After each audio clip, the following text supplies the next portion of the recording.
printemps 1968, 2 sous-marins coulent en l'espace de quelques semaines. L'un était soviétique, l'autre américain. Quelles sont les véritables raisons de ces naufrages? On a rarement aussi bien gardé un secret. J'hésite à demander des informations à la Navy, parce que j'ignore s'ils me diront la vérité.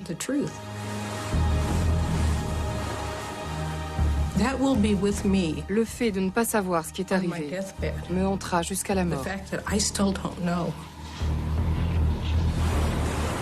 Le monde était-il en 1968 à 2 doigts d'une 3e guerre mondiale? On nous a interdit d'en parler. Et on nous a prévenus. Tenez votre langue, il ne s'est rien passé. Dieu vous garde d'en toucher un mot à qui que ce soit. Les épaves ont sombré dans un océan de mensonges. Jusqu'à ce jour, les 2 camps se taisent. Je ne pense pas que l'opinion publique soit prête pour entendre la vérité. Y a-t-il eu une opération hostile suivie de représailles entre les 2 superpuissances? Est-il possible, après plus de 40 ans, par ce qui s'est passé?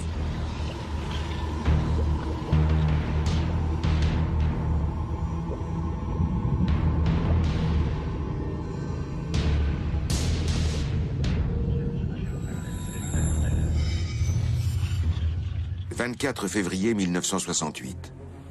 Vladivostok, aux confins orientaux de l'Empire soviétique. Sous les ordres du commandant Kobzar, le sous-marin K-129 part en patrouille, avec 3 missiles nucléaires à bord.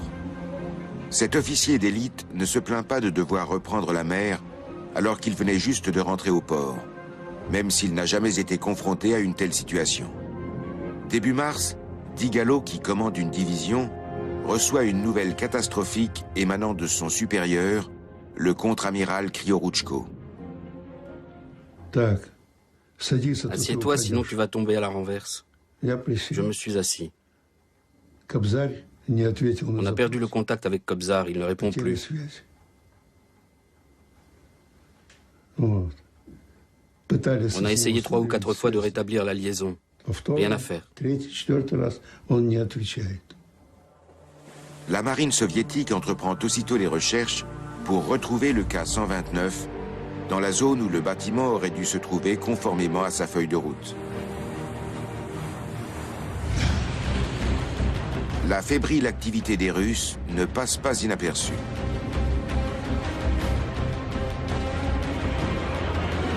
Nous avons constaté que les Soviétiques recherchaient un de leurs sous-marins.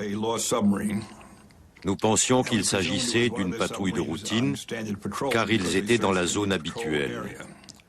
Mais nous ne l'avons pas repéré, et eux non plus. Les Soviétiques sont perplexes.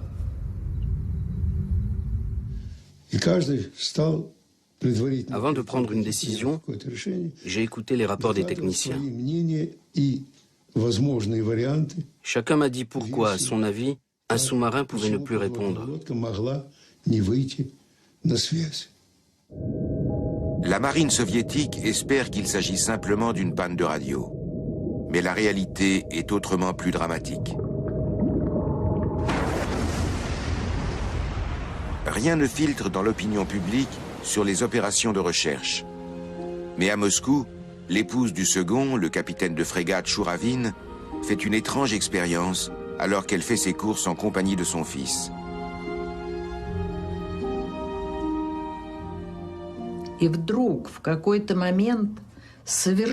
à coup, sans raison, j'ai été gagnée par une espèce d'hystérie.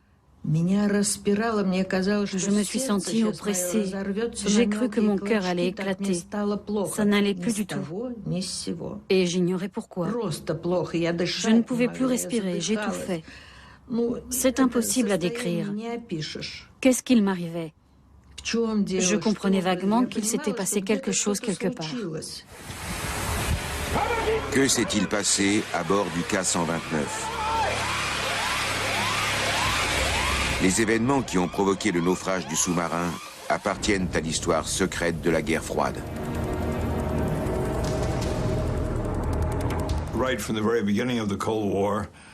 Dès le début de la guerre froide, il existait deux camps.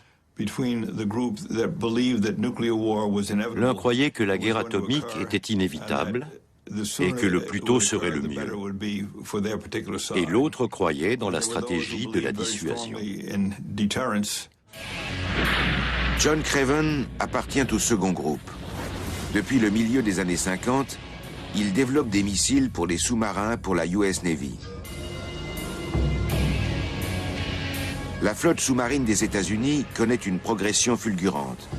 John Craven est l'un des personnages clés de cette évolution. On m'a propulsé du jour au lendemain directeur de recherche. J'ai demandé ce que cela signifiait. On m'a dit, il faut que tu découvres comment les soviétiques réagissent, si nos opérations de dissuasion les impressionnent ou non. Alors j'ai dit, si c'est ça, il faut que je puisse avoir accès à des informations secrètes. Et on m'a répondu, bon, d'accord, tu l'auras. L'ingénieur John Craven est bientôt au courant de tout ce qui a trait aux armes nucléaires. Ce super cerveau joue un rôle d'interface entre militaires, milieu politique et services secrets. J'ai eu soudain le degré d'habilitation le plus élevé que puisse avoir un agent, le degré Q, avec accès à des informations classées secret défense. Je pouvais tout savoir sur les sous-marins et la stratégie des États-Unis. Et tout cela à l'âge de 32 ans. Craven prend son poste à un moment où le rapport de force entre les grandes puissances évolue à une vitesse ahurissante. À la fin des années 60, l'US Navy règne sur les mers du monde avec ses porte-avions. La course aux armements ne connaît pas de limite. L'URSS veut devenir une puissance maritime au même titre que les États-Unis. Les Soviétiques construisent alors des centaines de sous-marins. Les relations entre la Russie et la Chine se détériorent considérablement. Pékin reproche à Moscou d'avoir capitulé devant les États-Unis lors de la crise de Cuba. L'hostilité entre les deux puissances communistes grandit de jour en jour. Et le fait de combattre tous les deux l'Amérique capitaliste ne suffit plus à surmonter leurs divergences. Et depuis 1964, Mao possède la bombe atomique. La flotte soviétique dispose à cette époque d'environ 500 sous-marins. Les Russes ne maîtrisant pas la propulsion atomique, la plupart d'entre eux sont encore propulsés avec des moteurs diesel ou électriques, comme durant la Seconde Guerre mondiale. Les sous-marins américains sont en revanche ultramodernes, et leurs équipages constituent l'élite de l'US Navy. Ken Sewell est ingénieur nucléaire à bord du sous-marin espion USS Parche. Aucun bâtiment n'a reçu autant de distinctions, la plupart étant d'ailleurs secrètes. Et Sewell met au point des bateaux spéciaux avec Craven. Nos sous-mariniers étaient à l'époque technologiquement supérieurs aux Russes. Nos sous-marins, nos sonars et nos équipages étaient tout simplement meilleurs. Il ne fait aucun doute qu'en cas de guerre, nous n'aurions fait qu'une bouchée des Russes. Les sous-marins américains se voient souvent confier des missions d'espionnage.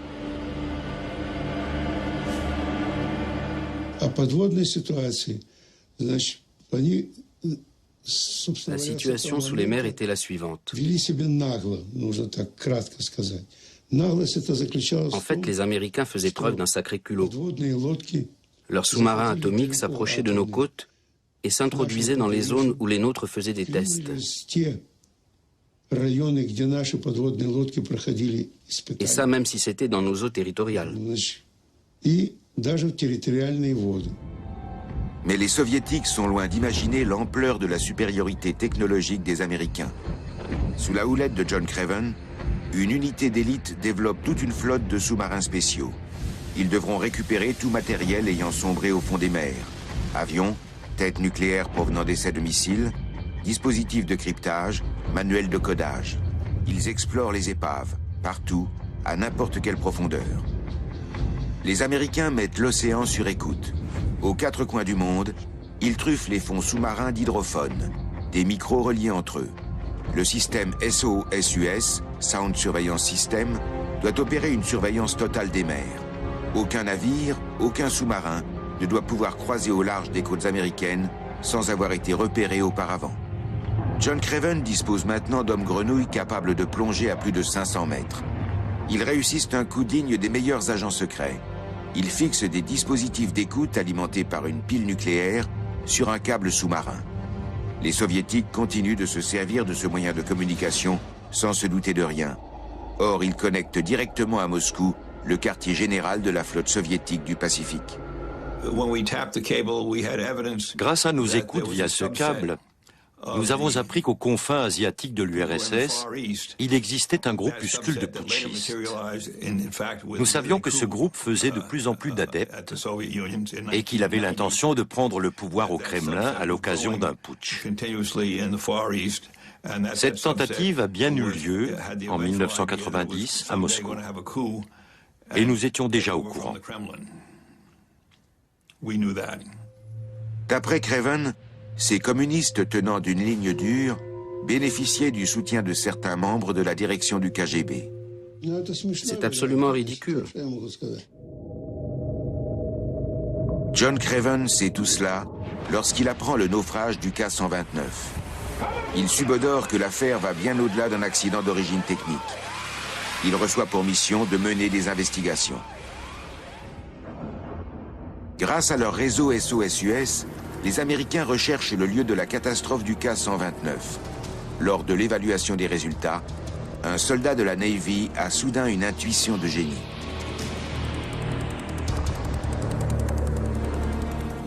L'un des opérateurs du sonar m'a montré sur un relevé un point minuscule. Je lui ai dit: vous ne fumeriez pas de l'opium par hasard, parce que des points minuscules comme ça, il y en a partout. Pourquoi pensez-vous qu'il indique une présence humaine? Il me répond: parce qu'il correspond à une position tellement précise. Je dirais 180 degrés de longitude et 40 de latitude. Le gars me dit ensuite que la nature ne produit pas de points géographiques avec des cotes aussi carrées. C'est forcément produit par des humains. La marine soviétique ne se doute toujours de rien. Elle continue à rechercher le K-129, bien loin du lieu de l'accident. Cela ne manque pas de mettre les dirigeants du Pentagone en alerte. Ça nous avait mis la puce à l'oreille. Pourquoi les Russes procédaient-ils à leur recherche à 700 km au nord? Quel aurait dû être le rayon d'action habituel d'un tel sous-marin lanceur de missiles? Pourquoi en était-il sorti? Pourquoi était-il au large d'Hawaï? C'est l'endroit où les Soviétiques sont en fait en train de chercher. Et celui-ci correspond à peu près à la position indiquée par le réseau SOS-US, tout près des côtes d'Hawaï. Ce sous-marin était sans nul doute un pirate. Sa position était idéale pour procéder à un tir de missile ciblé, ce qui signifiait qu'il était aux mains d'officiers qui donnaient des ordres différents de ceux émis par le Kremlin. Le K-129 avait-il échappé au contrôle des dignitaires de Moscou? Un petit commando rebelle d'officiers du KGB avait-il détourné le sous-marin? La marine russe avait sa propre thèse sur les événements. Pourquoi les Américains ont-ils trouvé le K-129 aussi rapidement? Ils ne pouvaient pas connaître sa position avec autant de précision. Donc il ne reste qu'une version possible.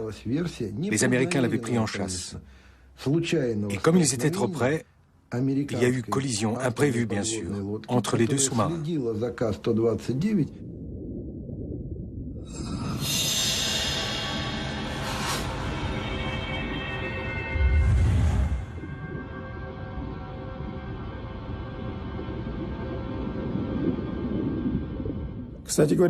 Chez les Américains, ces manières de mauvais garçons du fond des mers relevaient presque d'un culte. Des décennies durant, les officiers de marine soviétique ont pensé qu'il s'agissait du bâtiment américain Swordfish, l'Espadon. Il était entré en collision avec un iceberg et avait fait l'objet de réparations peu après que le K-129 ait coulé. On sait depuis peu qu'il n'était pas en cause. Les Russes s'en tiennent néanmoins à leur thèse de la collision. C'est un ami, maintenant décédé, qui m'a confirmé qu'un sous-marin américain était en cause. Cet ami, Peter Urthausen, était capitaine de vaisseau. Les Américains savent garder un secret. Néanmoins, il m'a confié que c'était bien une collision, en ajoutant « Je ne te dirai jamais de quel submersible il s'agissait, mais ce n'était pas le Swordfish ». Jusqu'à ce jour, les Soviétiques sont convaincus que l'US Navy était plus ou moins responsable de cette catastrophe. Et en mai 1968, ils ont cherché à se venger. 1968, c'est aussi l'année où le premier maître, Vernon Foley, embarque à bord du sous-marin nucléaire Scorpion pour une mission secrète. Bien que fraîchement marié, il s'est porté volontaire pour servir dans le corps des sous-mariniers. Son frère et moi-même l'avons encouragé à aller dans la marine et les sous-marins. Nous pensions qu'il serait ainsi plus en sécurité. Car il faut alors éviter de partir au Vietnam. Mais la femme de Vernon ignore la nature des missions du Scorpion. Aux États-Unis, un nombre très restreint de personnes sont dans la confidence. Il s'agissait d'opérations de reconnaissance top secrètes répondant au nom de code de Holy Stone, pierre sacrée. Si nous avions découvert un sous-marin inconnu dans le Potomac près de Washington, les Russes l'auraient chèrement payé. Comme de nombreux sous-marins, le Scorpion a une mission essentielle, faire de l'espionnage, avec des opérations plus que périlleuses et des risques de débordement en pleine guerre froide.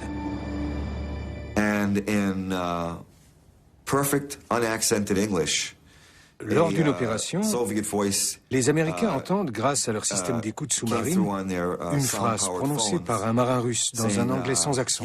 Quelque chose du genre « Foutez vite le camp d'ici ». Et ils se sont éloignés vite fait.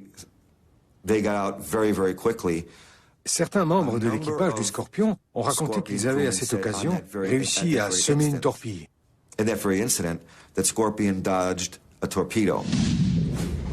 Le Scorpion va 2 fois plus vite que les torpilles soviétiques les plus performantes, car il est à propulsion nucléaire. Début mai 1968, il fait escale dans le port espagnol de Rota, se réapprovisionne et s'apprête à mettre le cap sur son port d'attache. Mais il se voit confier alors une mission très spéciale. Le Scorpion était censé observer plusieurs bâtiments de la marine soviétique qui affichaient un curieux comportement à 700 km au sud des Açores. Le sous-marin appareille. Lorsqu'il passe le détroit de Gibraltar, des unités de la marine soviétique le suivent à la trace. Elles semblent connaître parfaitement son itinéraire. En mai 1968, les Soviétiques savaient déjà décrypter les codes secrets de l'US Navy. Les Américains auraient eu aussi vite fait de téléphoner directement à Moscou pour dire à la marine soviétique « Au fait, la semaine prochaine, nous allons à tel ou tel endroit pour faire ceci ou cela. » C'est ainsi qu'on perd des guerres. Les Américains ignorent alors qu'une taupe du KGB est à l'œuvre au quartier général de l'US Navy. Un certain John Anthony Walker.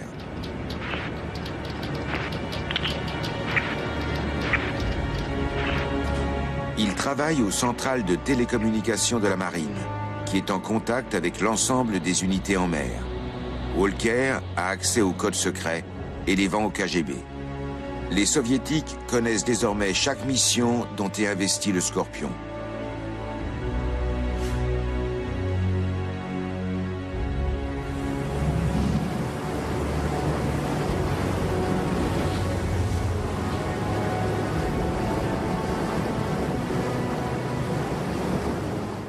Le commandant a indiqué par radio sa position à son quartier général et l'estimation de son heure d'arrivée sur zone.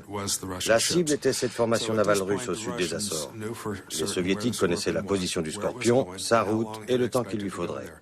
Avec les données dont ils disposaient, faire les calculs était un jeu d'enfant. L'US Navy a jusqu'à présent gardé le secret. Mais par le biais d'Internet, des vétérans livrent un nombre croissant d'indices tout en conservant l'anonymat. Des témoignages oculaires se manifestent tout à coup.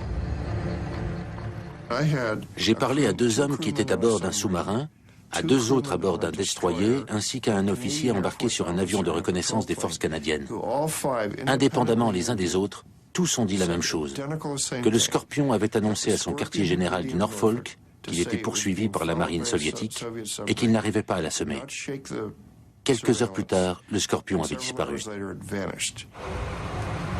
Officiellement, la traque du Scorpion n'a jamais eu lieu. Les documents qui pourraient révéler la vérité sont toujours classés secret défense et inaccessibles.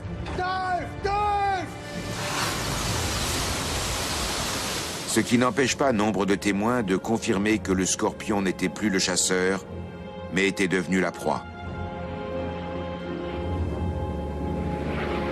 Pour la première fois, le commandant d'une unité aérienne de l'US Navy révèle devant la caméra ce qu'il a vécu.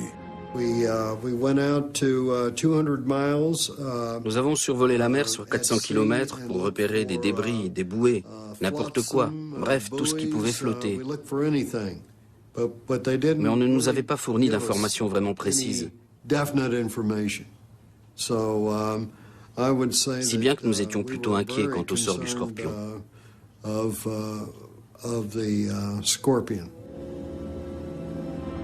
Les avions américains opèrent au départ de la base de Lajes, aux Açores. Ils larguent dans la mer des bouées sonars. Lors d'un de ces vols de reconnaissance, ils font une découverte sensationnelle.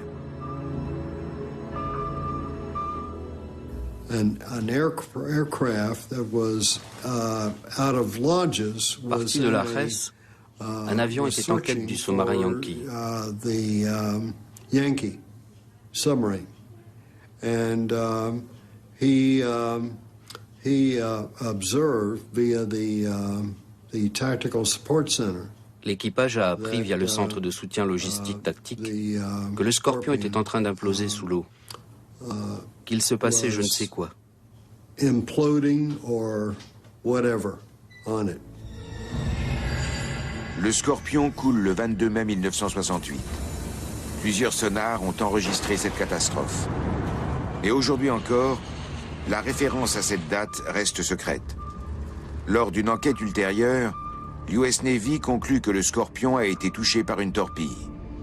Mais cette commission d'enquête taira le fait que des navires et des hélicoptères soviétiques croisaient dans les parages. Les experts en déduiront que le Scorpion a coulé par sa propre faute. Mais il est probable que les responsables de la Navy aient informé la Maison-Blanche immédiatement après la catastrophe. Ce dont je suis sacrément certain, c'est qu'il y a eu une mission secrète pour tenter de retrouver ce bâtiment. 3 anciens amiraux ont témoigné à ce sujet. Par ailleurs, une douzaine de marins m'ont dit avoir été impliqués dans cette affaire en me révélant des détails incontestables, en précisant notamment qu'ils avaient été envoyés en mer 3 à 5 jours avant le début officiel des recherches. C'est le genre de choses que vous n'oubliez pas. L'opinion publique est tenue à l'écart, qu'il s'agisse du Scorpion ou des recherches secrètes entreprises. Histoire d'effacer les traces, l'US Navy s'empresse de récupérer tous les enregistrements faits dans l'Atlantique qui indiquent le naufrage du Scorpion.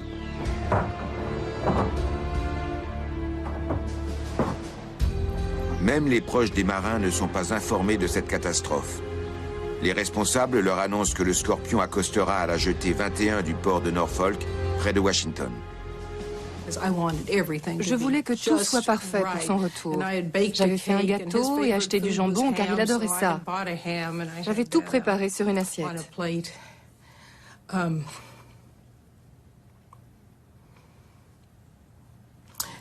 Et puis le matin, je me suis réveillée en me disant « Ce n'est pas déjà l'heure de se lever ?» Il faisait encore nuit dehors, il plutôt frisquait. Un orage allait éclater. Sur le port, l'attente des familles se prolonge. Au bout d'un moment, nous avons fini par nous regarder en nous demandant « Mais que se passe-t-il donc ?» À bord d'un navire, un témoin oculaire des opérations de recherche du Scorpion arrive au port. Ce gars s'est souvenu avoir scruté la jetée avec ses jumelles et repéré les banderoles « Bienvenue au USS Scorpion pour son retour à la maison ». Lui savait déjà que le sous-marin avait été porté disparu et se demandait pourquoi les familles n'avaient pas été prévenues.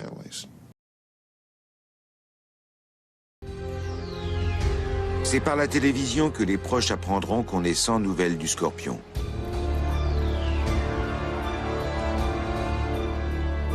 Sous le regard des médias, la plus grande opération de recherche jamais entreprise par l'US Navy est alors lancée officiellement.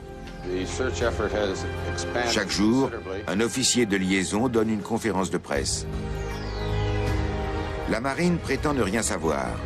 Les responsables de l'US Navy n'ont pas l'intention de révéler ce qui s'est vraiment passé.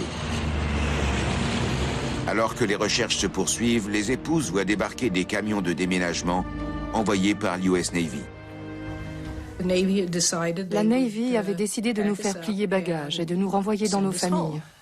Je suis allée jusqu'à la mer, juste au bout de la rue avec mon bébé dans les bras. J'ai relevé le bas de mon pantalon et j'ai avancé jusqu'aux genoux. J'ai fait des vaguelettes dans l'eau avec la main de mon bébé. Je crois que c'était le seul moyen pour nous deux de communiquer avec son père, qu'il soit vivant ou mort entre-temps. Lorsque nous sommes rentrés, les déménageurs étaient déjà là. Ils avaient commencé à emballer nos affaires. Ensuite, ils les portaient au camion. À la fin, ils ont même chargé notre petite voiture à l'arrière du camion, puis ils sont partis. Soudain, la nouvelle de la disparition du Scorpion est reléguée au second plan. Bob Kennedy vient d'être assassiné. Le Scorpion ne passionne plus l'opinion publique.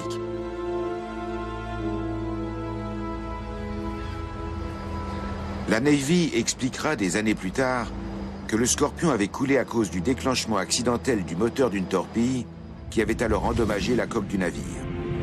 Difficile de croire qu'une équipe d'élite de sous-mariniers aussi expérimentés ait pu commettre une telle erreur de manipulation. Aucun accident de ce genre n'avait été relevé auparavant.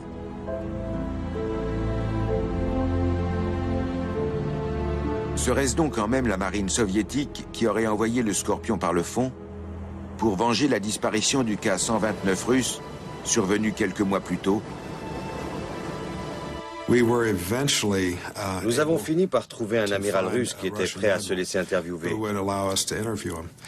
Ça a été laborieux, mais notre interprète a réussi à lui faire dire comment ça s'était passé. Il nous a interdit de citer son nom dans notre livre, All Hands Down, car il craignait des représailles de la part du gouvernement russe. L'amiral nous a expliqué qu'ils avaient envoyé un hélicoptère pour intercepter le Scorpion. Il a largué des bouées sonars et attendu. Lorsque le bâtiment s'est approché, l'hélicoptère a émis des signaux sonars. Le commandant américain était censé surveiller les activités inhabituelles des soviétiques.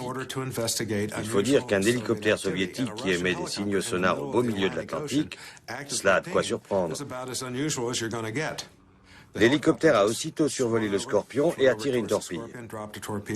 Le sous-marin a essayé de plonger, mais il a été touché. Une attaque surprise qui n'avait pas permis au Scorpion de réagir. L'hélicoptère avait décollé avec 2 torpilles. Il s'est ensuite posé avec une seule torpille sur un autre destroyer que celui dont il était parti. Sur le second destroyer, on ne savait pas combien il y avait de torpilles au départ.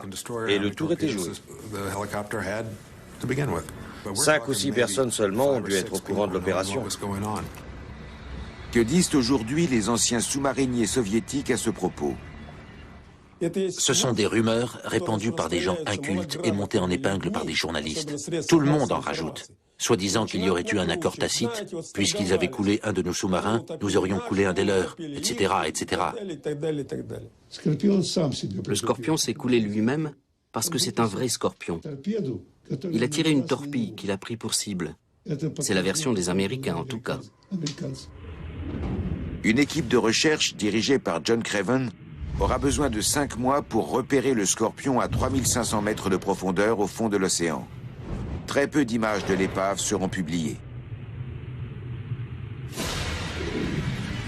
Ces prises de vue inédites prouvent qu'avant de sombrer, le Scorpion était très proche de la surface. Le périscope était déployé. La coque présente une avarie qui pourrait correspondre à un impact venu de l'extérieur. Mais le gouvernement américain continue de s'en tenir à la version officielle d'origine. Le Scorpion a été victime d'un accident. Comment l'opinion publique américaine aurait-elle réagi si ses dirigeants avaient dit la vérité? S'ils avaient parlé non pas d'un obscur incident technique, mais d'une attaque soviétique.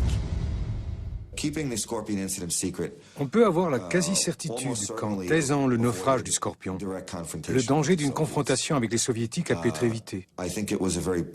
Je pense qu'à l'époque, ce fut une décision dictée par la prudence et la sagesse. 40 ans plus tard, il est permis d'évoquer l'affaire en d'autres termes. Washington réclame aujourd'hui des explications à l'US Navy. On veut savoir pourquoi le Scorpion et le K-129 ont coulé. John Craven doit contribuer à révéler la vérité. Il vient de mettre la dernière main à un projet top secret qui a consisté à transformer un sous-marin obsolète équipé de bombes à ailettes en un navire espion moderne. Le Halibut peut maintenant examiner les fonds marins grâce à des robots photographes téléguidés. Nous avons envoyé le Halibut sur le site du K-129 et c'était très impressionnant de voir la qualité des clichés. Ils étaient excellents, dignes d'Hollywood. Nous avons pu voir précisément les dommages causés au bâtiment. Cette fois, Craven n'aura besoin que de 3 semaines pour repérer l'épave, au lieu de 5 mois pour le Scorpion. Cela prouve que le lieu où avait sombré le K-129 était bien identifié au préalable. 20 000 photos et des centaines d'heures de films ont été réalisées. Ces prises de vue sont toujours classées secret défense. Quelles preuves seraient-elles susceptibles d'apporter? Une fois les clichés en main, il n'a pas été difficile de comprendre que le commandement de ce sous-marin n'était plus assuré dans les règles. Les avaries prouvaient qu'une tête de missile avait explosé.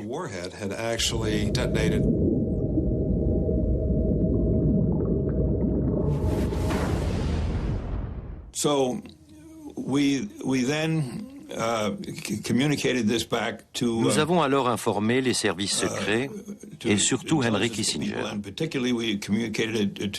Ce dernier savait désormais que le K-129 était un sous-marin putschiste. Bien que nous n'ayons pas découvert ses intentions, nous devinions qu'elles devaient être plutôt mauvaises. Quiconque est capable de semer le doute et l'incertitude dans l'esprit de son ennemi marque clairement des points au plan stratégique. C'est ce que martelait depuis des années Henry Kissinger, le ministre des Affaires étrangères américain. Il sait désormais que le K-129 avait de toute évidence des intentions hostiles. Les États-Unis se sont dotés en 1968 de satellites d'alerte et de détection précoce qui enregistrent la mise à feu de missiles. Un satellite indique qu'un tir a eu lieu depuis la position relevée pour le K-129. Il semblerait que le sous-marin ait voulu tirer un missile et est coulé, bien loin de l'endroit où les Soviétiques ont entrepris leurs recherches, mais à seulement 700 km d'Hawaï. Le hasard veut que quelques jours plus tard, un bateau laboratoire de l'université d'Hawaï analyse la qualité de l'eau à proximité du lieu de l'explosion. L'équipage du Terry II découvre une immense nappe de pétrole. Ils ont fait des prélèvements de cette nappe de pétrole et elle était hautement radioactive. Le navire a reçu l'ordre de rallier immédiatement Honolulu où des agents du gouvernement l'attendaient. Ils ont confisqué les livres de bord et tous les documents existants. Puis ils ont arrêté les membres de l'équipage qui ont subi un débriefing. J'ai retrouvé certains de ces hommes d'équipage. La plupart d'entre eux étaient terrifiés et ont refusé de me parler. Ils avaient peur d'aller en prison et m'ont demandé de les laisser tranquilles. Certains chercheurs ont été plus coopératifs. L'analyse du pétrole avait révélé qu'il s'agissait du carburant d'un sous-marin soviétique et que l'uranium provenait d'une tête nucléaire. Il s'est vraisemblablement produit à bord du K-129 un accident d'allumage intempestif sur la charge nucléaire d'un missile. Si les ogives d'uranium hautement enrichi sont allumées l'une après l'autre avec une synchronisation parfaite, cela provoque une réaction en chaîne avec effet destructeur. Si l'allumage n'est pas homogène, l'ogive éclate sans qu'il y ait explosion nucléaire. Au lieu qu'il y ait compression de l'ensemble, il y avait eu allumage sur un seul segment et cette explosion avait détruit la tête nucléaire. C'était typique du système de sécurité qu'il y avait sur les armes atomiques soviétiques. Ce système s'était bien déclenché, mais il avait provoqué la destruction du missile et du sous-marin. Autrement dit, les hommes à bord avaient essayé de lancer un missile, mais s'étaient embrouillés dans les côtes. Le gouvernement des États-Unis est mis au courant des informations terrifiantes ramenées par la mission du Halibut. Le président Nixon s'entretient ensuite avec Leonid Brejnev. Je vais me lancer dans des spéculations quant à la teneur de leur conversation, mais il n'est pas impossible que je sois dans le vrai. Voilà ce que ça pourrait donner. Nixon, Monsieur Brejnev, nous savons où se trouve votre sous-marin. Brejnev, bien, dites-le-moi. Nixon, il faut d'abord me présenter des excuses. Brejnev, mais des excuses pourquoi? C'est seulement là que Brejnev apprend que le bâtiment perdu ne répondait plus aux ordres du Kremlin. Il ignore que son sous-marin a dévié de plusieurs centaines de kilomètres par rapport à son itinéraire prévu. Il vient d'apprendre à l'instant qu'il était aux mains des putschistes. Alors Brejnev, je ne manquerai pas de vous en reparler. Mais Brejnev ne sait pas que Washington suit le déroulement des opérations grâce au réseau d'écoute via le câble sous-marin. Le Kremlin essaie de savoir si le K-129 a vraiment été détourné par des putschistes. Lorsque nous nous sommes branchés, les conversations allaient bon train entre la flotte du Pacifique et M. Brejnev. Ce dernier n'était pas bien sûr en première ligne. Quelqu'un d'autre enquêtait à sa place pour découvrir ce qui s'était passé. Puis les Russes nous ont recontactés en disant que c'était du bluff de notre part, que le K-129 était un sous-marin inoffensif qui avait été victime d'un accident. Là-dessus, Kissinger, non, je crois que c'était Packard, le vice-ministre de la Défense, lui a dit « Monsieur Brejnev, je vous informe que nous allons construire un grand navire pour renflouer votre sous-marin. Nous montrerons ensuite au monde ce qu'il se préparait à faire. » Les Américains mettent peu après en chantier la fabrication du Glomar Explorer. Les Soviétiques considèrent que cette nouvelle reste un bluff. Leurs experts affirment qu'il est impossible de récupérer un sous-marin par 5000 mètres de fond. C'est une entreprise digne de James Bond. La CIA recrute un homme de paille. Il s'agit de l'excentrique Howard Hughes, milliardaire, pionnier de l'aviation et metteur en scène. Hughes doit faire comme si le Glomar Explorer était prévu pour extraire du manganèse des fonds marins.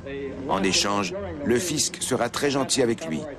Hughes, qui lui doit de l'argent, accepte le marché. Les médias mordent à l'hameçon et sont enthousiastes. Il faut recruter avec 1000 précautions l'équipage du Glomar Explorer. Ces hommes doivent être fiables et muets comme une tombe. Ed Smith était l'un d'entre eux. Un ami à moi est venu me demander si j'avais envie de m'engager dans cette entreprise. Il était alors simplement question d'exploitation minière sous-marine, n'est-ce pas? La CIA recrute des spécialistes des techniques de forage profond. Certains viennent de l'industrie pétrolière. D'autres ont travaillé dans la zone réservée aux essais atomiques du Nevada et s'y connaissent en radioactivité. À Redwood City, près de San Francisco, la CIA reconstitue avec précision le K-129 avec son aménagement intérieur. L'équipe chargée du renflouement de l'épave s'entraîne sur ce modèle pour apprendre à le découper. Ed Smith réalise les risques qu'il encourt.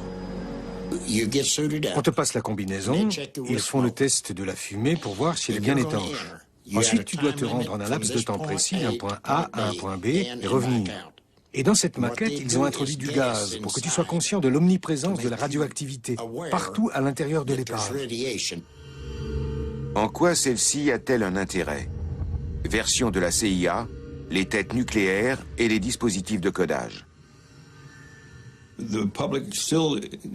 Beaucoup de gens croient encore qu'il y aurait eu dans ce sous-marin des éléments que nous voulions absolument récupérer. Des listes de codes, par exemple, mais ce n'était pas du tout ça.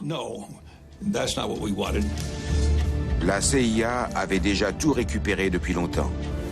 La marine dispose d'une flotte spécialisée, le Craven Submarine Development Group 1. Elle est capable de remonter des épaves d'avions, de percer des trous dans des bateaux qui ont coulé, de retrouver des manuels de code et des têtes nucléaires égarées.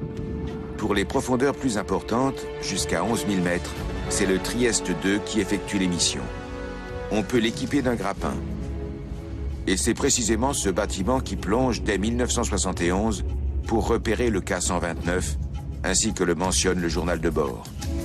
La position indiquée correspond à celle où a été découverte la nappe de pétrole au large d'Hawaï.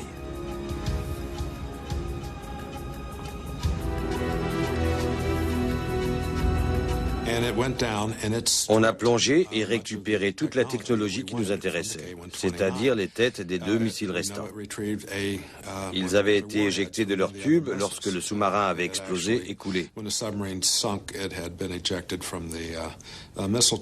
Nous avons aussi pris les systèmes de codage et de cryptage, les moyens techniques de transmission, des armes et des documents. Tout a été remonté et analysé. Au fond de la mer, il ne restait que la coque de l'épave. Quelle avait donc été la véritable raison de renflouer le K-129? Nous voulions comprendre quelles avaient été les intentions de l'équipage et en informer l'opinion publique américaine et mondiale si nécessaire. Le sous-marin devient un instrument de la diplomatie américaine. En 1972, Nixon se rend en Chine, où c'est la première visite officielle d'un président américain de toute l'histoire. Un tournant extraordinaire qui va changer la face du monde, ainsi que le souligne Nixon. La date de cette visite n'a pas été choisie au hasard, car la Chine et l'Union soviétique sont maintenant ennemis. Dès 1969, des combats ont fait des morts sur les rives du fleuve Amour qui sépare les 2 États. Lors de ce voyage en Chine, Nixon met-il à profit les informations secrètes qu'il détient à propos du lancement de missiles ratés depuis le K-129? Ken Sewell développe une théorie hallucinante. Il affirme que le K-129 opérait pour ainsi dire sous un autre pavillon. Les putschistes auraient essayé de se faire passer pour un équipage chinois. À la même époque, la Chine possédait un sous-marin de même type et venait d'effectuer avec succès ses premiers tirs de missiles nucléaires. Le naufrage du sous-marin avait eu lieu à environ 800 km au nord-ouest de Pearl Harbor. Or, c'était le rayon d'action d'un missile nucléaire chinois lancé depuis un sous-marin chinois de classe Golf. Un indice supplémentaire. L'uranium de la tête nucléaire russe provient de Chine. En 1968, un sous-marin chinois devait encore tirer ses missiles nucléaires depuis une position très précise. Par exemple, celle où le K-129 a coulé. Pour la mise à feu, les Chinois devaient faire surface, contrairement aux Russes. Un lancement de missiles en surface génère une énorme boule de feu. Nous étions capables de distinguer un départ en surface d'un départ sous l'eau. Dans ce cas précis, tout semblait faire peser les soupçons sur un bâtiment chinois. Confronté au chaos de la révolution culturelle chinoise, le monde aurait cru les Chinois fanatiques assez fous pour attaquer Pearl Harbor. Nos services secrets ne couvraient pas la Chine. Nous ignorions qui avait le contrôle du bouton pouvant déclencher une attaque nucléaire. Les militaires chinois, les gardes rouges, le gouvernement. Voilà qui orientait une fois de plus les soupçons sur les Chinois. Sewell affirme que les putschistes du KGB ont mis à profit la situation politique mondiale pour prendre le contrôle du sous-marin.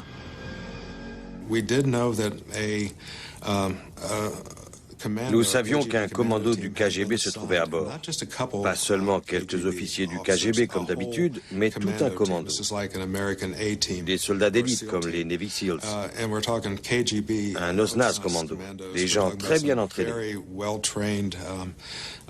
Beaucoup d'entre eux avaient une expérience des sous-marins, connaissaient les armes nucléaires. C'étaient des tueurs professionnels, des sacrés durs à cuire.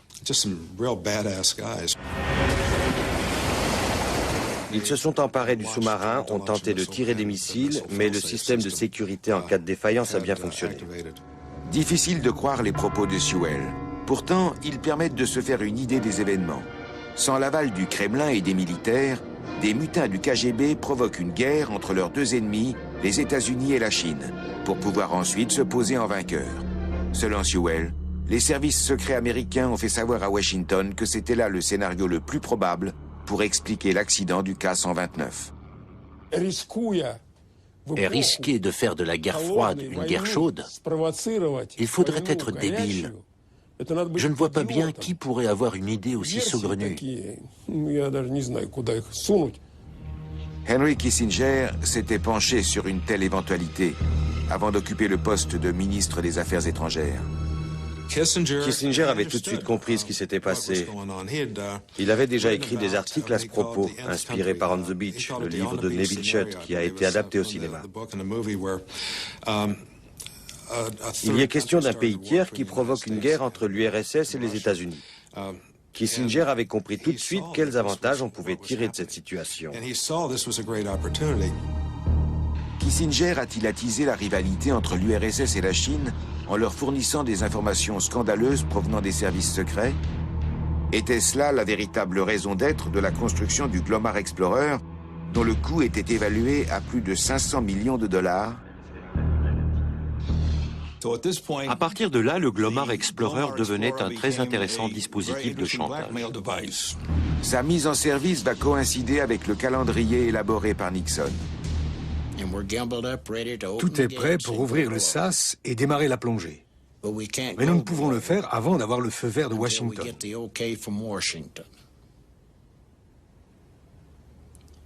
Pour l'instant, le président Nixon est en Russie. Lorsqu'il en repartira, ils nous le feront savoir par radio, et alors nous pourrons commencer à plonger.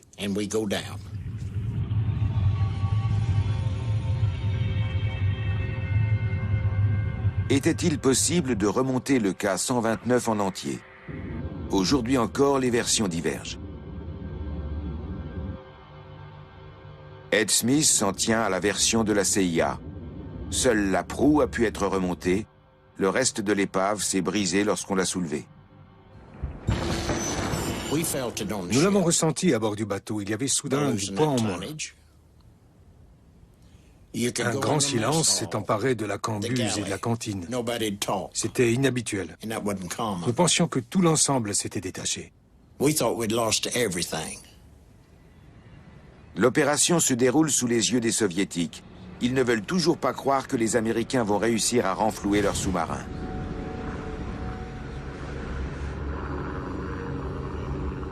Il se passe alors des choses étranges. On ne récupère que la moitié du sous-marin. Est-ce parce que l'épave était brisée en deux? Ou s'est-elle brisée parce que le dispositif de levage n'était pas au point? Sans doute que oui. Avons-nous été malheureux qu'il en soit ainsi? Sans doute que non. Parce qu'à ce moment-là, un certain nombre de problèmes avaient pu être résolus entre l'URSS et notre pays.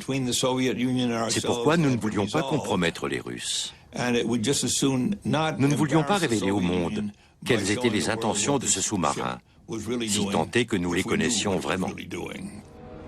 Ed Smith est l'un de ceux qui découpent la coque hautement radioactive dans la cale du Glomar Explorer. Que recherche la CIA? Des lettres de proches, des notes personnelles, c'est ça qu'ils cherchaient. Vous voyez, ce qui les intéressait, c'était des documents privés, des journaux intimes, ce genre de choses.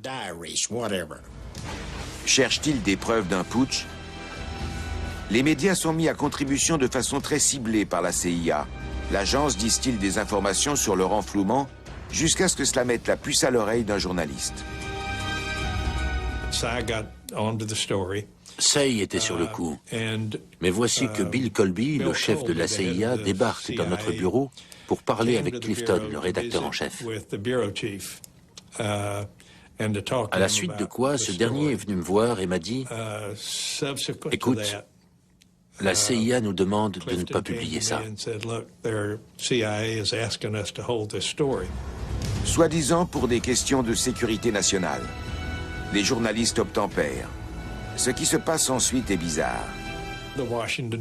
La CIA convoque le Washington Post et lui dit que nous, le New York Times, nous avons un scoop, mais que nous avons promis de ne pas le publier. Elle demande si le Washington Post peut faire de même, alors qu'il ne connaissait même pas l'histoire. Puis la CIA va voir les gens du Time Magazine et ensuite toutes les autres rédactions importantes de Washington, en évoquant chaque fois le scoop du New York Times et en racontant l'histoire en détail, mais en priant chacun de ne rien publier. Si bien que toutes les rédactions américaines ont eu accès à ces informations fournies par la CIA, mais ont accepté de les garder pour elles. Sauf que de tels secrets ne peuvent pas rester secrets très longtemps.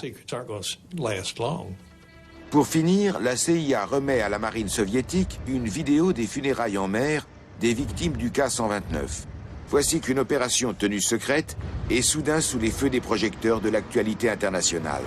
Dans quel objectif?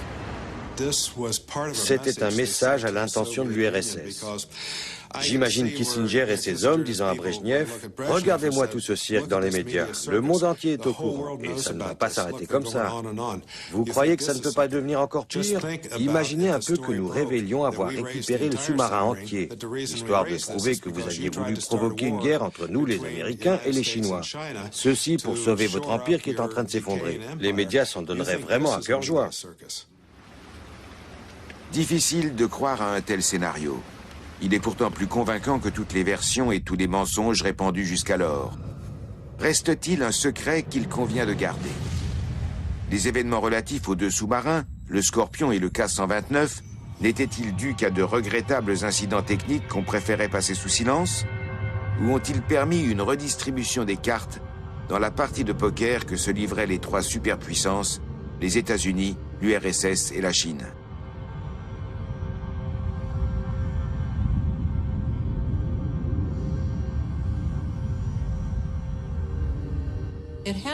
Il doit se cacher autre chose là-dessous. Ce n'était pas juste un accident mineur. Il y avait certainement un enjeu plus important qui pouvait avoir un impact sur toute notre planète. C'était du chantage. Tout bêtement et tout simplement du chantage.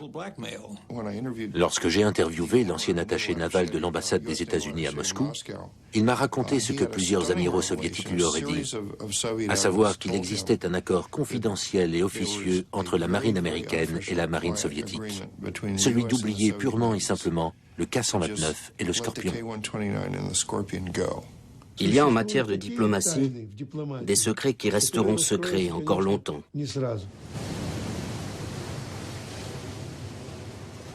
Dans un instant, émission spéciale avec Christine Lagarde, ministre de l'économie, et son homologue allemand Wolfgang Schäuble.